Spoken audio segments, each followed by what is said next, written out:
Bie përfundimisht si e pavërtet deklarata e pak ditëve më parë e presidencës që mohonte një pronësi të bashkëshortes së presidentit në tokën ku ngrihet godina e Partisë Demokratike. Institucioni i kreut të shtetit ka gënjur dhe këtë e vërteton në numrin e sejntes e përditshmja tema, e cila boton dokumenta origjinal që vërtetojnë se zonja Nishani është trashëgimtare e pasurisë. Babai i zonjës së parë, Odeta Nishani, është një nga pronarët trashëgimtar të një pasurie që përfshin bar, restorant, sarajet dhe 1500 metra truall deri në rrugën përpara oborrit të Partisë Demokratike. Trashëgimtarët e ligjshëm të kësaj prone janë familjet Kazazi dhe Kosova, të cilët kanë degëzuar trashëgimtarët e tyre. Gazeta Tema ka siguruar dokumentat hipotekor dhe origjinën e pronës, e cila është e ligjshme, si trashëgimi që buron nga një pronë e regjistruar me numër 878 në nëntor të 1943 në pronësi të Mustafa e Hamza Kosovës, të cilët janë djemë të Osman Kazazit dhe Femi Kazazit. Ali Kosova, babai i Odeta Nishanit, është djali i Mustafa Kosovës, që e ka zotruar këtë pronë deri në vitin 1947. Ali Kosova e ka fituar pronën përmes një vendimi gjykate të vitit 99, i cili kundërshton një vendim të mëparshëm të kthimit të pronave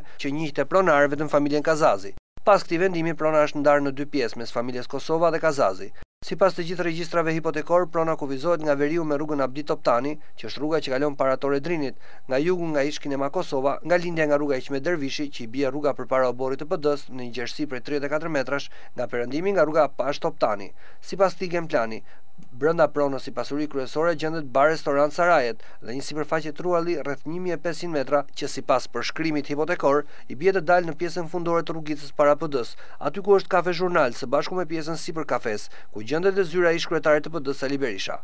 Pak ditë më parë, presidenca sulmoi me anë të një deklarate zyrtare deputetin socialist Erion Braçe, i cili kishte akuzuar presidentin se ndodhej në konflikt interesi për dekretin që i jepte godinën e shqyp Partisë Demokratike, pasi i lironte kështu bashkëshortes së tij pronën e trashëguar. Presidenti akuzonte nënkretarin e grupit parlamentar socialist për shpifje dhe i bënte thirrje prokurorit të përgjithshëm të hetonte për shantazh ndaj kreut të shtetit.